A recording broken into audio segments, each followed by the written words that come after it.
हर आदमी से हमारी चाह क्या है? चाह है हमारी सुख की, चाहे वो छोटा बच्चा हो या बड़ा आदमी हो। हर आदमी चाहता है कि हमें इसके द्वारा सुख मिले, कोई नहीं चाहता है कि दुख मिले। लेकिन सिर्फ चाहने से मिलेगा नहीं। अगर चाहते रहे कि हमें मिलता रहे और हम किसी को देने में कंजूसी करें, सिर्फ चाहने से हमको नहीं मिलेगा, हमको देना भी पड़ेगा। आप बाजार जाते हैं, थोड़ा सा भी कोई सामान खरीदते हैं तो उसका मूल्य चुकाना पड़ता है कि नहीं? आप एक सब्जी मंडी पे जाके एक टमाटर भी खरीदो तो उसका पर्स से पैसा देना पड़ता है, उसका मूल्य चुकाना पड़ता है। लेकिन हम तो लोगों से वो चीज चाह रहे हैं जिसका कोई मूल्य ही नहीं है। क्या करुणा का कोई मूल्य है? करुणा को कोई पैसे से खरीद सकता है बाजार में? क्या संत, कोई भी संत जब दयालु होते हैं तब करुणा का उपदेश करते हैं, खरीदा नहीं जाता है। क्या आप बाजार से कोई सुख खरीद सकते हैं? नहीं खरीद सकते हैं, क्योंकि बाजार में सुख नाम की कोई चीज है ही नहीं। और अगर बाजार में सुख नाम की चीज जिस दिन आ जाती तो आज जितने भी अडानी अंबानी है ना, जैसे भारत खरीद रहे, वो सुख को पूरे को खरीद के रख लेते।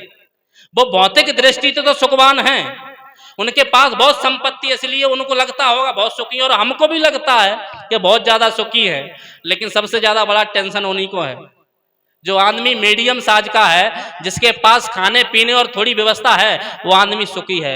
और जिसके पास पेट से ज्यादा पेटी रखने की बात है, वो दुखी है। क्योंकि जिस दिन हमारा पेट भरने के बाद और पेटी में जमा करना शुरू कर दिया, समझ लेना एक पेटी बगल में रखो, जो वो दुख भी आपको पैदा करती जाएगी, क्योंकि वो खदान पास में रखो। जिस दिन हम पेटी भरेंगे उस दिन पक्का है कि बगल में दुख की खदान भी होगी, उसकी सुरक्षा को लेकर के, उसकी व्यवस्था को लेकर के। कहाँ लगाएं, किस में अर्जित करें। और कितने लोग कंजूस होते हैं, जो जिसके पास हमारी आय से ज्यादा है, जिसके पास हमारे खाने पीने से ज्यादा है। वैसे सदगुरु कबीर कहो, अन्य महापुरुष कहो, सबने कहा है कि व्यक्ति को कुछ ना कुछ लोगों को देना चाहिए। हमारे जीवन में दान की प्रवृत्ति होनी चाहिए। अगर दान की प्रवृत्ति नहीं है तो समझ लीजिए हमारा जीवन फिर पूरी तरह कारगर नहीं हो सकता। अब दान का मतलब यही नहीं है कि आदमी पैसा ही दे, दान का मतलब यही नहीं है कि आदमी अन्न दे, दान का मतलब ये नहीं है। दान की जब बात आती है आदमी क्या सोचता है, महाराज जी हम तो गरीब हैं, कुछ नहीं दे सकते। इस दुनिया में पहली बात तो ये है, कोई आदमी गरीब नहीं है। और जो आदमी ये मानता है मैं गरीब हूं, तो वो सिर्फ बाहरी दृष्टि से मानता है। जिसके पास पैसे की कमी है, संसार की सुख सुविधा की कमी है, इसलिए लगता है कि वो गरीब है। लेकिन आदमी वास्तव में गरीब नहीं है। गरीब कौन है? गरीब वो है जो किसी को प्यार नहीं दे सकता, गरीब वो है जो किसी को क्षमा नहीं कर सकता, गरीब वो है जो किसी के साथ प्रेम से नहीं रह सकता, गरीब वो है जो एक दूसरे के पास परस्पर में प्यार और मोहब्बत नहीं रखता, वो गरीब है। गरीब वास्तव में वही है जो लोगों को सुख नहीं दे सकता, लोगों को अच्छे ढंग से व्यवहार नहीं कर सकता, वो सबसे दुनिया का गरीब आदमी है। धन से कोई गरीब नहीं होता है। और संतों ने कहा कि देने की प्रवृत्ति रखो, और जिस दिन देने की प्रवृत्ति आ जाएगी समझ लेना हमारी पीढ़ी, हमारा परिवार सुखमय हो जाएगा। ऐसे ही एक महात्मा थे जो भिक्षा मांगते थे। दान की बड़ी कीमत होती है, किसी भी प्रकार का दान हो देना चाहिए। भिक्षा मांगते थे, उनको लगता था कि मैं जो भिक्षा मांगता हूं उससे लोगों के जीवन में दान देने की प्रवृत्ति आएगी। वो द्वार द्वार जाकर के भिक्षाम देही कह करके मांगते थे। एक दिन क्या हुआ, एक गरीब के द्वार पर महात्मा जी पहुंच गए और महात्मा जी जाकर के कहते हैं कुछ हो तो दो। तो उस घर का मालिक था नहीं, वो कहीं चला गया। जब चला गया तो घर में एक छोटी सी बच्ची थी।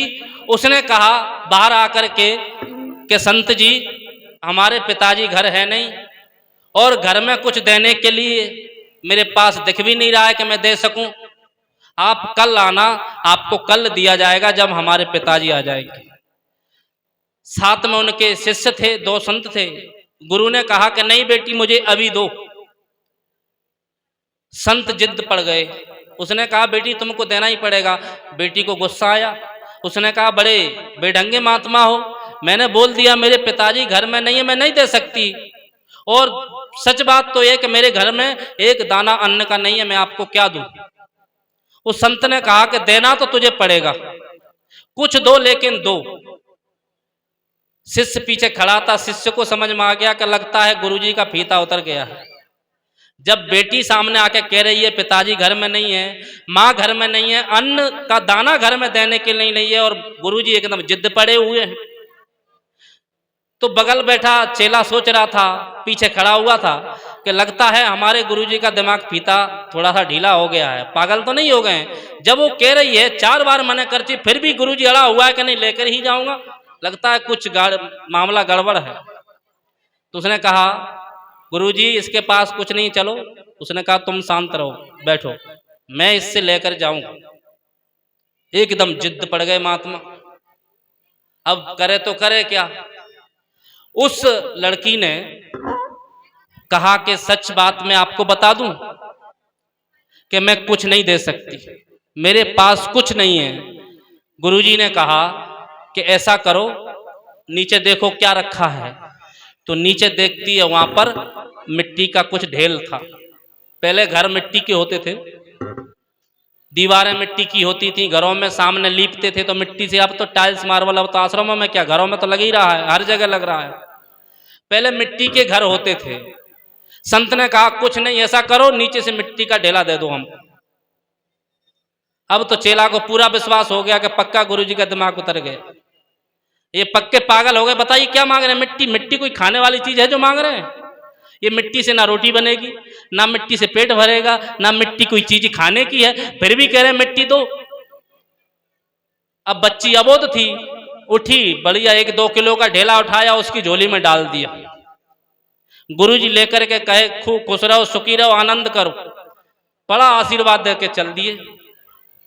शिष्य ने कहा गुरुजी क्या मामला है, आप मिट्टी का ढेला ना तो आप खा सकते ना हम खा से, बाहर निकले। और गुरुजी ने उसको फेंक दिया, उस मिट्टी के ढेले को फेंक दिया। अब फिर जब शिष्य की बारी आई समझाने की कि तुम बार बार मुझे क्यों डिस्टर्ब कर रहे थे, कि गुरुजी डिस्टर्ब वाली बात क्या है इसमें, सच बात है ना, मिट्टी हमारे जीवन के लिए प्रयोग नहीं है, ना हम उसको खा सकते हैं ना कुछ बना सकते हैं। और दान में कोई भला मिट्टी लेता है? अरे कोई पैसा देता है, अन्न देता है, फल फूल देता है, प्रसाद देता है, मिट्टी कौन दान करता है? शिष्य ने कहा, गुरुजी ने कहा कि बेटा ये तुमको समझने में थोड़ा देर लगेगी, इसीलिए तो तुम अभी तक शिष्य हो, गुरु नहीं हो। जिस दिन ये समझ जाओगे कि मिट्टी का क्या महत्व है, उस दान का क्या महत्व, उस दिन तुम शिष्य नहीं रहोगे, उस दिन तुम गुरु बन जाओगे। और मैं इस चीज को भली भांति समझता हूं कि क्या, कि आज मैंने उस लड़की के अंदर, उस बिटिया के अंदर वो ज्ञान डाला है, वो भक्ति का बीज डाला है, वो दान करने का बीज डाला है कि वो जीवन भर उसे भूल नहीं सकती। उसे जब जब ख्याल आएगा कि एक महात्मा आए थे और दान के लिए अड़ गए, मेरे से मिट्टी भी लेके चले गए लेकिन वो दान से पीछे नहीं हटे।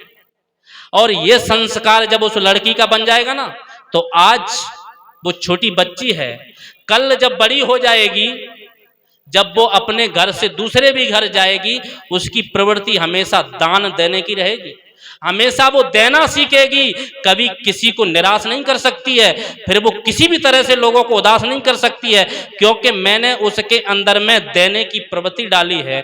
और जिस आदमी के दिमाग में, हृदय में देने का भाव जग गया, समझ लीजिए वो आदमी सदैव कभी भी किसी को निराश नहीं कर सकता है। हम क्या है, देने का भाव नहीं रखते हैं, भाव हम दूसरा बना लेते हैं। हम कल्पना कर लेते हैं कि जो हम कुछ देते हैं सिर्फ पैसा रुपया ही सब कुछ होता है। देने की प्रवृत्ति किसी में भी हो सकता है। दान कितनी प्रकार का होता है। आप दान सिर्फ पैसे रुपयों को ना समझें, दान आप प्रेम को भी समझें, दान आप क्षमा को भी समझें। आप दे सकते हैं। अच्छा, आदमी के पास पैसा नहीं है लेकिन क्षमा है कि नहीं?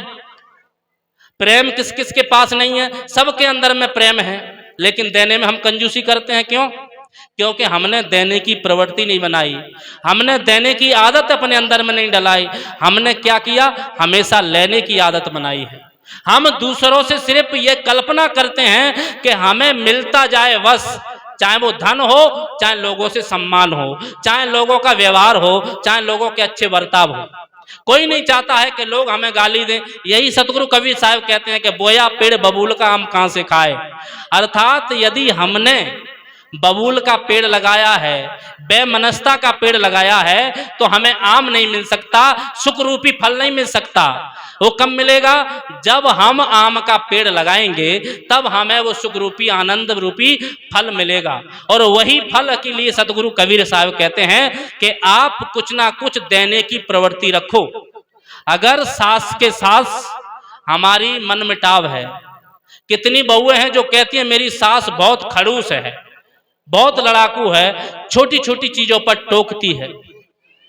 और ये गलत नहीं होगा कहना, है भी, आज के जमाना भी है कि कुछ कुछ हैं जो मानसिकता से थोड़ी सी मजबूर होती हैं, लेकिन सब एक जैसी नहीं है।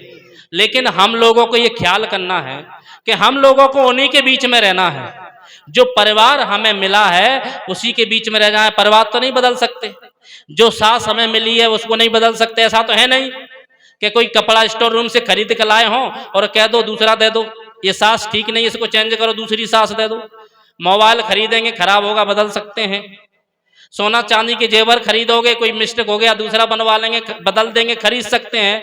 लेकिन ससुर को बदलोगे? पति को बदल नहीं सकते, सास को बदल नहीं सकते, बेटे को बदल नहीं सकते, घर परिवार को किसी को नहीं बदल सकते। तब क्या करना है? जब इन लोगों को बदल नहीं सकते तब क्या करना है? बदलना तो पड़ेगा। अब बदलना किसको है? बदलना किसको है? बदलना है अपने आप को, क्योंकि हम दूसरे पे अधिकार नहीं जमा सकते। जिस आदमी ने सदैव दूसरे को बदलना चाहा है, समझ लीजिए वो ज्यादा सक्सेस नहीं हुआ है। और सक्सेस को हुआ है जो पहले स्वयं बदला है, फिर समाज को कुछ कुछ दिया है। पहले कौन बदला था? बुद्ध बदले थे। आपने कथाएं देखी हैं, सीरियल देखा होगा। ऐसा नहीं है कि घर से निकले कपड़ा फेंके और साधु का भेष बनाए, गांव में पहुंच कर उपदेश कर रहे हो, प्रवचन कर रहे हो। बुद्ध ने ऐसा किया था? उन्होंने घोर तपस्या की थी, अपने शरीर मन इंद्रियों को पूरी तरह से एकदम अपने कंट्रोल में कर लिया था और उन्होंने बुद्ध तत्व को प्राप्त कर लिया, उस ज्ञान को प्राप्त कर लिया। उसके बाद उन्होंने जाकर के समाज में शांति का, सुख का शंखनाद बजाया, सबको करुणा का उपदेश दिया। ऐसे ही और महापुरुष हैं, कबीर हैं। तो कबीर ऐसा तो है नहीं, कबीर के बारे में तो कल्पना भी लोग करते हैं कि वो तो पैदा हुए 5 साल को ही उपदेश देना शुरू कर दिए। तो प्रतिभा उनकी अपनी थी, हर किसी की प्रतिभा एक जैसी नहीं होती है। इस दुनिया में सिर्फ कबीर साहब हैं जो प्रतिभा के सबसे बड़े धनी हैं। उन्होंने किसी से शिक्षा दीक्षा नहीं ली, जान लीजिए। ऐसा नहीं है कि वो जाकर के कहीं पढ़े लिखे हों या उन्होंने प्रवचन करना सीखा हो। कबीर साहब एक अनोखे ऐसे संत हैं जिसका अपना स्वयं पूर्व जन्म के ऐसे संस्कार, उनके ऐसे कर्तव्य, ऐसे उनके ओजस्वी विचार थे जो थोड़ा संभलने लायक हुए, बोलने लायक हुए और जाकर के चबूतरा पे बैठ करके उपदेश करने लगे थे, जो काशी में अभी भी विराजमान है। कबीर चौराहे के पास कबीर चबूतरा भी है। तो कबीर साहब छोटी छोटी उम्र में लोगों को जाकर के जगाने लगे थे। उन्होंने समाज को जगाया, समाज को उपदेश दिया और उनका क्रांतिकारी विचार समाज में इतने फैले कि जहां कहा जाता है कि वेद, शास्त्र, पुराण, कुरान, बाइबल, जितने भी धर्म ग्रंथ हैं सबको पढ़ लो और कबीर की एक साखी पढ़ लो, सिर्फ कबीर की एक वाणी पढ़ लो, सारे का सारा ध्वस्त हो जाता है। जहां से वो ज्ञान पैदा होता है और जहां जाकर के खत्म होता है, कबीर साहब का ज्ञान वहां से पैदा होता है जहां वेद शास्त्रों का खत्म होता है। कबीर का वो ज्ञान जो सदैव लोगों को हमेशा सचेत और होश में जीने का कला सिखाता है। सदगुरु कबीर कहते हैं, जो तू ब्राह्मण ब्राह्मणी का जाया और राह से काय ना आया। सदगुरु कबीर यहाँ पर वर्णवाद को लेते हैं। सदगुरु कबीर के, मैंने कहा ना 56 पहलू हैं। सदगुरु कबीर सिर्फ धर्म को ही नहीं लेते हैं, नारी के सम्मान को ही नहीं लेते हैं। यहाँ पर वर्णवाद जो मनुष्य के फैला हुआ है, जो समाज में फैला हुआ है, जो वर्णवाद है, जातिवाद है, धार्मिकवाद है, पंथवाद है, संप्रदायवाद है, इसको भी सदगुरु कबीर ने लिया। उन्होंने उसको भी नहीं छोड़ा। उसने कहा कि जिस वर्णों के चलते, जिस जाति के चलते आप अपने आप को ये मान लेते हो, जो अपने आप को समझते हैं हम छोटी जाति के हैं, हम तो अनभिज्ञ हैं, हम तो कुछ कर नहीं सकते, हमको तो ज्ञान नहीं है, हम तो छोटी जाति के, हम तो कुछ कल्याण नहीं कर सकते, हम तो भजन नहीं कर सकते, उसके लिए सदगुरु कबीर कहते हैं ना, तुम छोटी जाति के नहीं हो, तुम किसी से कम नहीं हो, क्योंकि मनुष्य की सिर्फ एक जाति है। और एक जाति क्या है? जाति का मतलब होता है पैदा होना। जिसकी पैदाइश एक जैसी हो, जिसकी शरीर की बनावट एक जैसी हो, जिसके खाने पीने की क्रिया एक जैसी हो, जिसकी सोने जागने की क्रिया एक जैसी हो, समझ लेना वो एक जाति का है। अब आपने गधा और शेर को एक तरह पानी पीते नहीं देखा होगा। गधा कैसे पानी पीता है? पूरा मुंह लगा के पीता है, घूंट से पानी पीता है, कंठ से। और शेर किससे पीता है? जीभ से पीता है, जीभ से। इसीलिए गधा और शेर की बनावट भी और उसका व्यवहार, खाने पीने का, गधा मांस नहीं खाता है, लेकिन शेर मांस ही खाएगा, वो भोजन नहीं करेगा, अन्य चीज नहीं खाएगा, क्योंकि उसकी प्रकृति द्वारा बनावट अलग है। जैसे बिल्ली और चूहा दोनों की बनावट अलग है, और अनेकों, जैसे गाय और सिंह की बनावट अलग है। जैसे अन्य मात्र जो प्राणी हैं, जिन्हें हम घोड़ा कहो, बकरी कहो, भैंस कहो, गधा कहो, शेर कहो, जितने भी प्राणी हैं सबकी अलग अलग बनावट है। गाय कहो, भैंस गाय की तरह नहीं है, सबकी बनावट भी अलग है, खाने की क्रिया, सोने जागने की सारी चीजें अलग हैं। लेकिन मनुष्य को कभी देखा है? ऐसा तो है नहीं कि मनुष्य सिर्फ कान से ना सुन के आंखों से सुनना शुरू कर दिया हो। ऐसा तो है नहीं कि जो छोटी जाति का व्यक्ति है वो कान से ना आंख से सुनता हो, या जो बड़ी जाति का व्यक्ति है वो आंख से ना सुन के कानों से सुनता हो, जो कानों से देखता हो। ऐसा तो है नहीं, उसको भी कान से ही श्रवण करना पड़ेगा, उसको भी आंख से श्रवण करना पड़ेगा, जो भी मनुष्य के रूप में पैदा हुआ है। इसलिए सदगुरु कबीर ने कहा कि तुम नीच नहीं हो, तुम छोटे नहीं हो, क्योंकि तुम्हारी जाति सिर्फ एक ही है, और वो जाति है जैसे अन्य मनुष्य जन्म लिए हैं वैसे आप लोग भी माता पिता से जन्मे हो, वैसे ही आपका शरीर है। ये पंच भौतिक शरीर, मिट्टी पानी आग हवा से आपका भी शरीर बना है। और जिसे हम ऊंची जाति का व्यक्ति कहते हैं या बड़े धर्म का व्यक्ति कहते हैं, उसका भी वैसे ही जन्म हुआ है जैसे आपका हुआ है। सदगुरु कबीर उन्हीं पे प्रहार करते हैं, सदगुरु कबीर उन्हीं को जगाते हैं कि तुम अपने आप को शूद्र और ब्राह्मण कहते हो, तुम अपने आप को ऊंच कुट्टी का आदमी मानते हो, कहते हैं मैं ब्राह्मण हूं, ब्राह्मण सबसे श्रेष्ठ होता है। और हिंदू धर्म के अनुसार कहा भी जाता है कि 4 वर्ण हैं, चारों वर्णों में ब्राह्मण को सबसे श्रेष्ठ माना गया है, ज्ञान का दाता। और मैं तो कहता हूं सबसे अज्ञानी महाआदमी वही था जिसे ज्ञान का दाता कहा गया, जिसे ज्ञान पर कब्जा कर दिया, जिसे कहा जाता है कि ज्ञान और धर्म और ग्रंथों पे सिर्फ और सिर्फ एक वर्ण का, एक समाज का अधिकार है, और वो है ब्राह्मण। तो ये गलत बात है, क्योंकि ब्राह्मण का अधिकार नहीं है, ज्ञान का अधिकार सबके ऊपर है। और वो कैसे है? सदगुरु कबीर यहां कहते हैं। क्या हुआ? क्या हुआ सर? हाँ तो बंदी थोड़ी देर और। सदगुरु कबीर कहते हैं कि ज्ञान का अधिकार मात्र ब्राह्मण कहने वाले पे नहीं है, ज्ञान का अधिकार हर प्राणी को है। और सदगुरु कबीर यहाँ प्रहार करते हैं कि जो तू ब्राह्मण ब्राह्मणी का जाया, और राह से काहे ना आया। कबीर साहब एकदम मूल्य को पकड़ते हैं, कहते हैं यदि तू ब्राह्मण है तो जैसे और लोग पैदा हुए तुम वैसे क्यों हुए? तुम तो अन्य द्वार से आते, किसी अलग रास्ते से आते, फिर तुमको मान लेते तुम ब्राह्मण हैं। जैसे तुम वैसे ही जन्मे हो जैसे अन्य प्राणी जन्मे हैं, अन्य लोग जन्मे हैं, इसलिए आप ब्राह्मण नहीं हैं। ब्राह्मण कौन है? जिसे उच्च कोटि का ज्ञान है, जो हर प्रकार से ज्ञानी है, जो ज्ञान का समाज में प्रसारण करता है, जो समाज को रास्ता दिखाता है, जो समाज को ज्ञान मार्ग पर चलाता है। और कबीर का वही ज्ञान है जिसने सिर्फ पूरी समाज को ही नहीं, हर प्राणी को ज्ञान का मार्ग दिया था।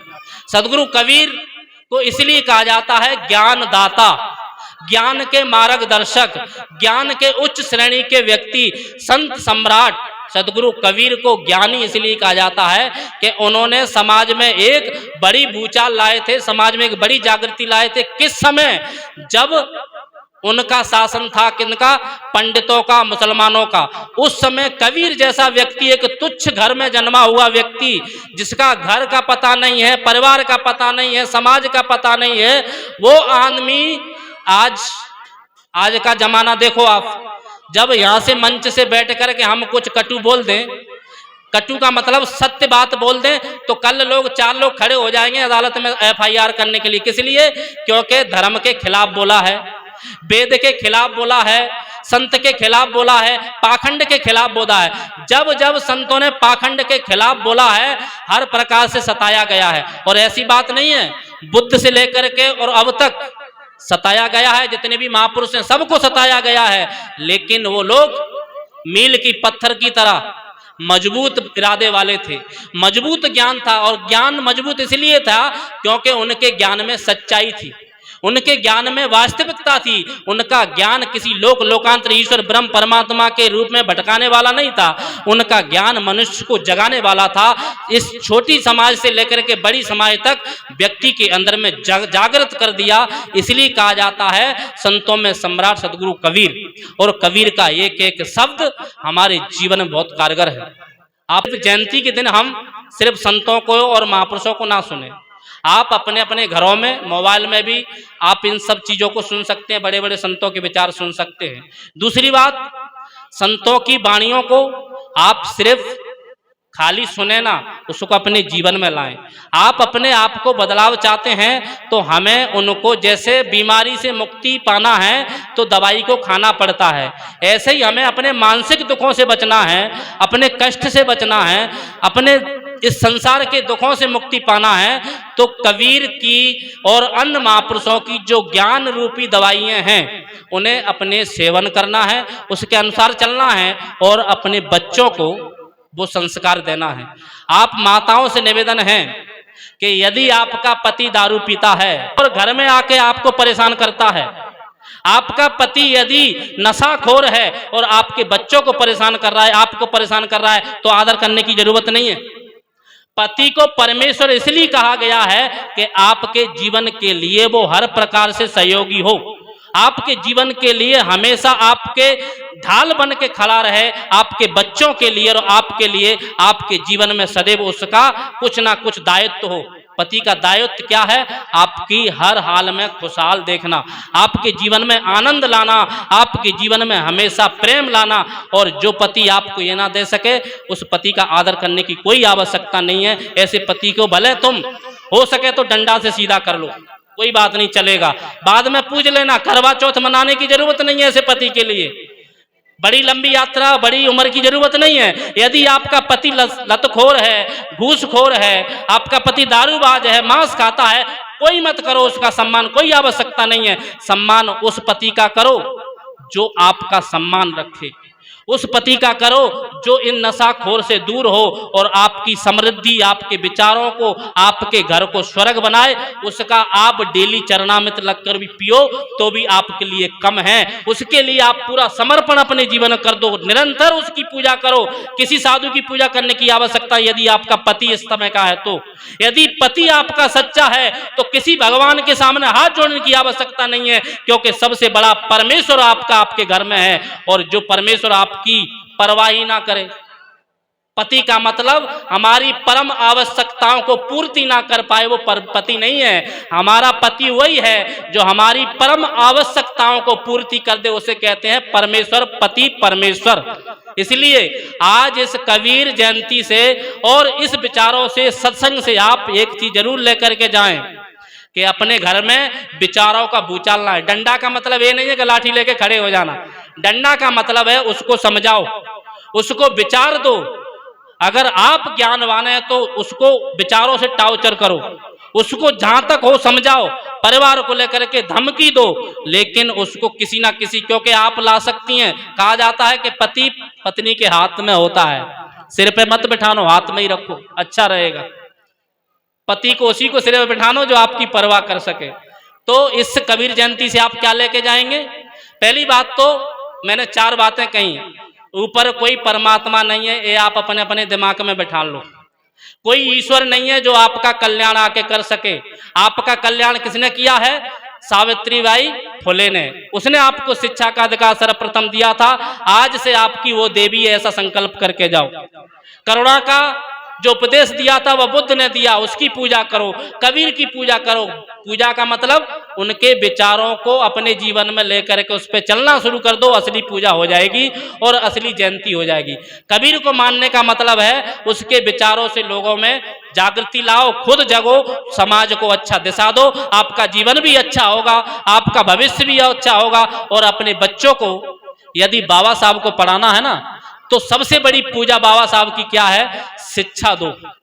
बाबा साहब संघर्ष तब तक नहीं किए थे, लड़ाई तब तक नहीं लड़े थे जब तक वो उच्च शिक्षा नहीं पाए थे।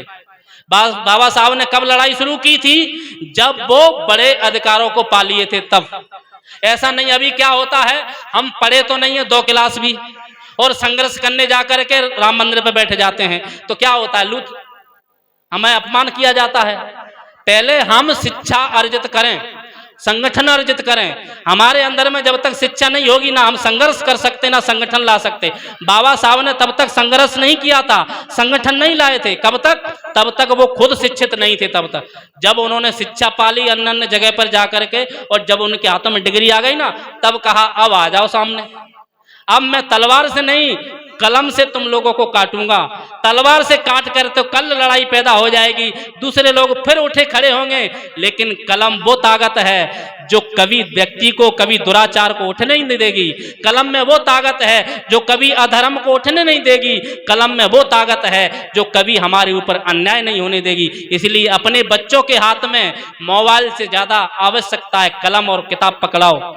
उसके जीवन में कपड़ा कम हो लेकिन किताबें ज्यादा हो।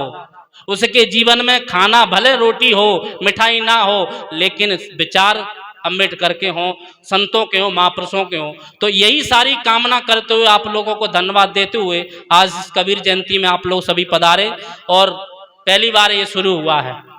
आप लोगों को बता दूं, आज तक यहाँ पर बड़ा कार्यक्रम होता था तो लोगों का ये कहना रहता था, मेरे कान पकड़ डाले लोगों ने कह करके, महाराज क्या होता है, कबीर जयंती आती है, अन्य जयंती आती हैं, आप लोग कुछ करते नहीं हैं। तो हम तो तैयार हैं, ऐसे ही आपकी उपस्थिति रहेगी तो जो महापुरुष हैं सबका, जरूरी नहीं है भोजन करना, जरूरी नहीं है कि हमें प्रसाद क्या मिलेगा, जरूरी क्या है महापुरुषों के विचार मिल रहे हैं और इससे हमारे विचार पूरी तरह बदल जाएंगे। भोजन तो हम अपने घर में कर लेते हैं, संतों के तो हमें विचार रूपी भोजन चाहिए जो हमारे जीवन को बदल दें। और आज आप लोगों ने ये यहाँ पर उपस्थिति देकर ये पक्का कर दिया कि आपको भोजन की आवश्यकता नहीं, आपको संतों के ज्ञान, विवेक और विचार की आवश्यकता है। इसलिए आप लोग अपने लिए एक बार जोर से जयकार और ताली बजा करके समापन करेंगे।